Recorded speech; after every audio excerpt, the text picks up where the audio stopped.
an 8-time All-Star. He won 5 World Series rings with the Yankees and with another team we won't mention who he doesn't like that much. He's going to New York to go be part of the old-timers game. He's getting closer and closer. Isn't he too young to be an old-timer? No, he says he's getting a little nervous. He's getting closer and closer to home plate each year. Moose Skowron, how you doing, Moose? I'm doing wonderful. Everything turned out good. Good. How you feeling? I feel good. I had 30 treatments in the hospital at Rush, and I took a chemo, and I got the other one, radiation I took for 30 straight days, from Monday till Friday, so I'm hanging in there. Too much radiation will turn into the Incredible Hulk. What can I do? You could turn into the Incredible Hulk with so much radiation. I know, I heard what you said. He just chose to ignore it. So you're off to New York soon for the old-timers game at Yankee Stadium? Yes, sir. I'm leaving tomorrow. I'm taking my daughter and my granddaughter. We'll go see the Statue of Liberty around with the boat and everything. So I'm looking forward to going to New York to see some of my former teammates, that are still around. Who's closer to home plate than you? There's Yogi, Larson, Turley, Whitey Ford, and then Moose. Not bad company. No, I can't complain. So what do you think what's going on with the White Sox this year with Ozzie Guillen? I don't know. Ozzy's a good manager. Listen, I feel sorry talking about Ozzy. Let me talk about Adam Dunn. He's having a tough time, and I know what the heck he's going through. Because when I got traded from the Yankees to the Dodgers, I had a hard time in the National League. I didn't want to face these pitchers in spring training. I'd jake out of the game. I'd tell Casey I don't want to play against the National League team because I won't see those pitchers. I want to face American League pitchers. And Adam Dunn it's rough going from one league to another. I don't care who the heck you are. You're going to have a tough time. Who was a tougher manager, Casey Stengel or with the Dodgers? Who was your manager then? Was it Walter Alston? Alston. No, he was nice. Walt was good. Casey was tough. He'd chew our fannies out. When we played bad, he'd have meetings and call us a lot of names, but that's the way. He took me out for a pinch hitter in the bottom of the first inning, and I'm hitting fourth. We're playing in Yankee Stadium. And there was a pitcher named Al Aber that pitched for Detroit Tigers, and I'm hitting fourth, and it's time for me to hit. Bases are loaded and no outs. I hear a whistle. He took me out for a pinch hitter in the bottom of the first inning. What went through your mind when that happens? It's like, why'd you put me in the lineup to begin with? I know, but that's what they switched pitchers. They brought in a right-hander because Al Aber was wild. We had bases loaded. And this happened, and then Eddie Robinson pinch hit for me, hit a double. We won 3-0. Before I went in the clubhouse, I threw the bat. I hit him in the shins because I was angry hitting for it, and he takes me out for a pitch hitter because I'd rather hit right-handers than left-handers. My reputation was hitting against the right-hander. But he didn't know that because I was a young kid.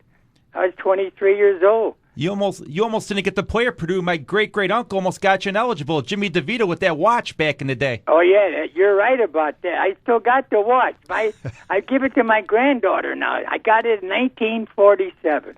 Why don't you tell the story about that watch? Well, what happened when I went to Purdue University on a football scholarship, and they called me, Guy Redmack, the athletic director, called me in the office. He says, Moose, you got a wristwatch? I says, yeah, they presented it to me when I was playing softball in Chicago, Windy City, 16-inch softball. They says, Mr. Mack, he says, Moose, you got to give it back. I gave it back, and then a couple of months later, they gave it back to me because they knew it was a gift from my teammate. And now who's got the watch now? I got it. If you ever sell it, you know who to call. Who am I to call? David Spada. Give me a call because it was my great-great-uncle. He just passed away about 7 years ago. Is that, yeah, he was a good manager, but I know Jimmy was good. He was good to me. I remember my high school coach is the one that got me to play with Coolvin Awning, Midland Motors. That was, I can't think of his name now. Coolvent was owned by Bernie Glickman. But yeah, he got in trouble with the fighters, didn't he, or something? Right. Bernie Glickman was involved with the fighters, and there was a hit out on him, and he was personal friends with Tony Accardo, and he went to Tony, and Tony said, don't worry about it. No one could touch you. Thank God I played for him. I didn't know him that well. I was a kid, 16, 17 years old. My grandfather worked for Bernie Glickman. Oh, did he? Yeah. Awnings. He was selling awnings, involved with the boxers, and there was some fight fixing going on here in Chicago. I read that when I was in New York. That was all happening. You guys weren't fixing baseball games, though. Oh, nah. The watch still does the watch still work? Yeah, it's the Boulevard. I'm impressed. I got it. You want to buy it? I'll sell it. David's the guy with the money. Because I know you sold your Dodgers World Series ring because your wife wanted what, a new kitchen? No, what happened? I sold it for. The Dodgers treated me bad. Okay, so I got angry. I sold a uniform. I sold my Dodger ring. Some guy bought it from me. He lived around Sox Park. Okay, right around our new park, and he bought it for $25,000. I gave each of my sons $5,000 apiece. My daughter got $5,000. My wife took $5,000.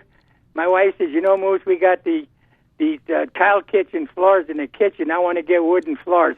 Well, that's where my money went. Who around Sox Park is $25,000? Yeah, guy bought it for me for $25,000. Now he's got it for sale. I just read in the paper he's got the thing for sale, which is fine. I got all my other rings.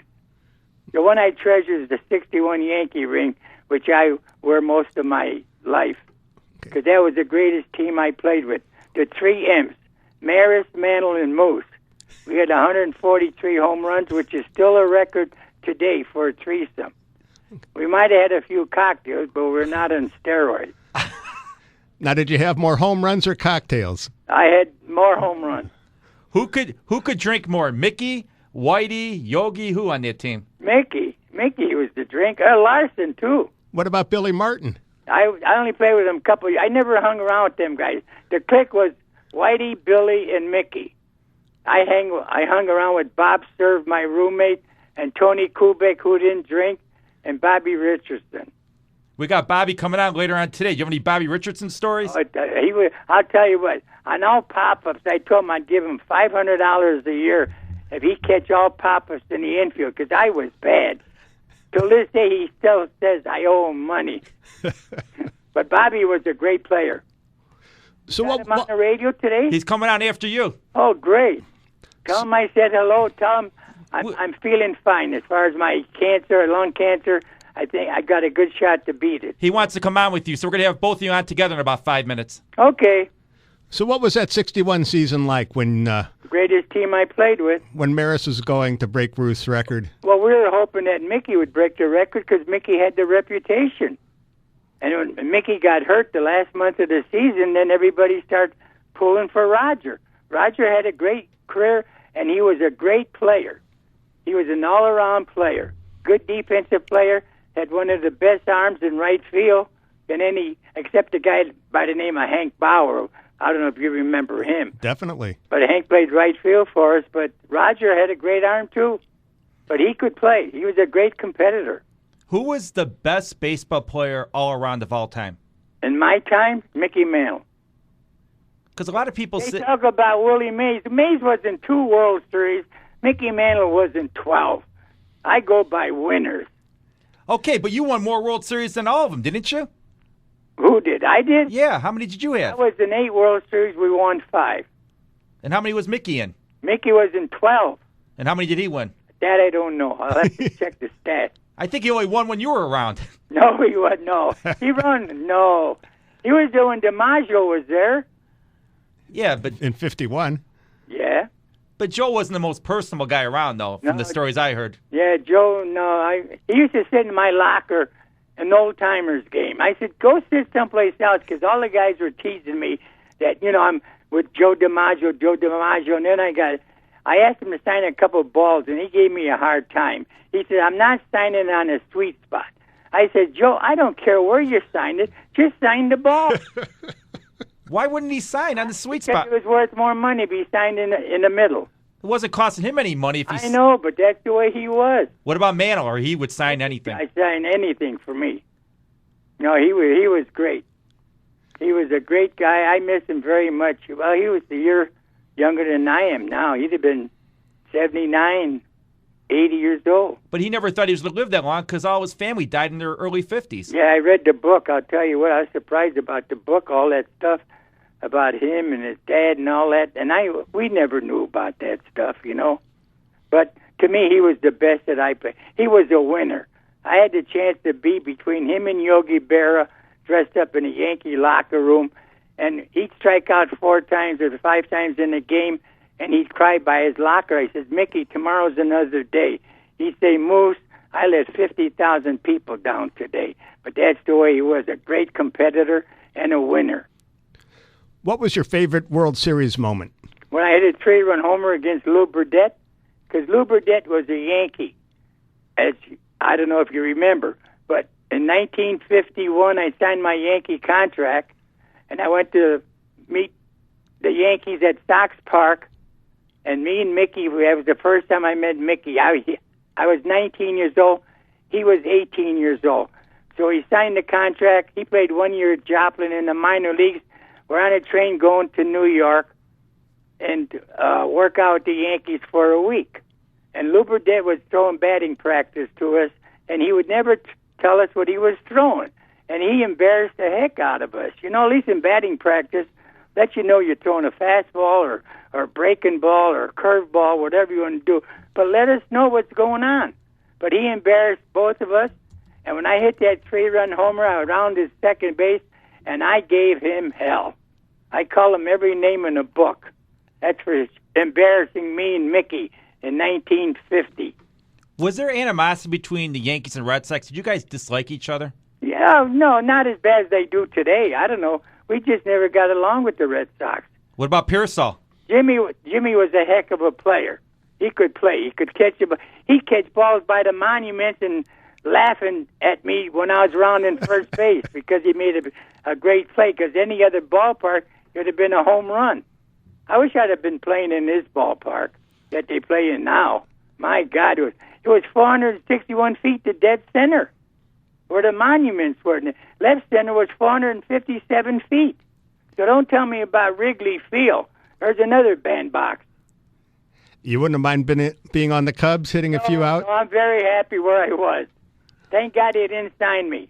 I was at the Cubs-Yankee game last week in a Wrigley. We had some Yankee fans in front of us, and they said that if Mickey Mantle or anybody else, you or Maris would have played in Fenway Park, you guys would have put up even better numbers. They say because those Red Sox hitters have no foul territory. I know that's like 290. I hit 2 home runs.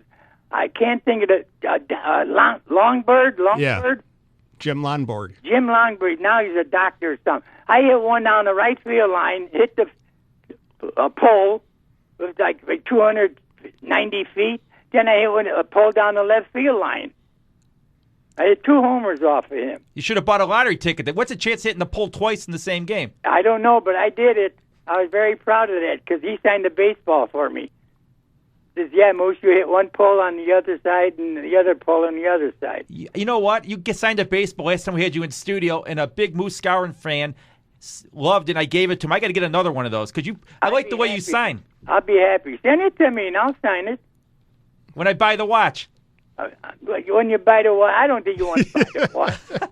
You got to throw me a price, though. But that's 1940. It says on there, 1947. It's like The Price is Right with Bob Barker. Bob Barker, yeah. Did you ever, in your dreams, think that maybe I would have liked to have been a pro football player instead? I had a chance to sign with the Cleveland Browns. Paul Brown drafted me. But I'm glad I played in baseball. I had 17 wonderful years. 12 years with the Yankees. We won 10 pennants. I'm counting minor leagues, too. 3 years in the minors, 9 years with the Yankees in the big time. That's 12 years. Then the most disappointing in my career was when I joined the White Sox in 1964. We beat the Yankees 4 in a row, and Phil Linz got on the bus and started playing the harmonica. And that motivated the Yankees because Yogi and him got into a fight because Yogi was managing at that time because Mickey and Whitey told me the story. They're on a bus after we beat them 4 in a row, going back to New York, and Phil Linz started playing the harmonica, and Yogi told him to stick that harmonica, and Phil Linz says, Mickey, what did Yogi say? Mickey says, Yogi said, play it louder. Well, they got into a fight that motivated the Yankees. The Yankees won 11 in a row. We won 9 in a row, lost the pennant by 1 game. I'd have been in 3 consecutive World Series with 3 different teams. But I can't complain. Marlins did naming Jack McKeon manager at 80 years old. He's the oldest guy since Connie Mack. Well, maybe Ozzy's got a chance to get the job. I think that's what's going on. I have no idea. I talked to Jack McKeon Saturday. I said, could you come on the show one week? And he says, or this Thursday. He says, I can't. He says, I got to make a road trip on Thursday. I'm going to be out of town. I said, okay. Then the next day, he's named the manager of the Marlins. Where do you guys operate from? Out of Morton Grove. You were here when I did the show with Rob and Earl before. Oh, yeah. Okay, now I know. All right. Where your accountant is, who counts all your money. Yeah, no, he passed away 2 years ago. But you're still going strong. Yeah, I can. I'm healthy, but in April I had a hard time talking. I couldn't talk. I couldn't make a sentence.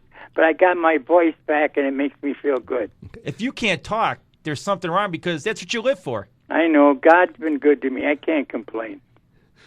So, who do you hope to see this weekend at Yankee Stadium? Well, I want to see all my former teammates and see the new guys that I don't know that well. I mean, I see Jeter's a hell of a kid, and I go and hug him and Swisher, and that's about it. Otherwise, I don't know anybody else. They know me, but I don't know their.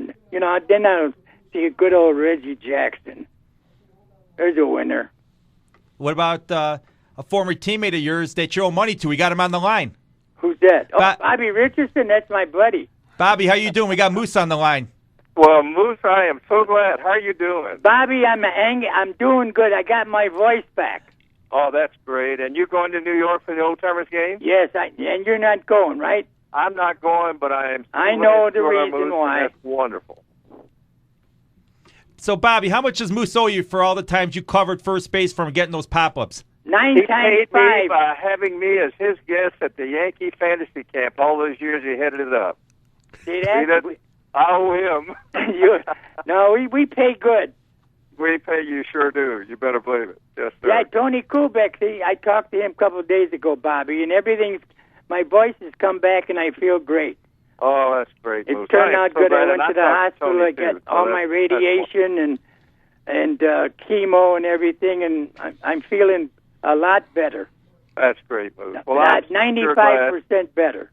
You had a lot of folks praying for you. I know. I know you're one of them too. I know you told me. Mike, your buddy Mike too. That's right. Yeah. And Tony. Well, yeah.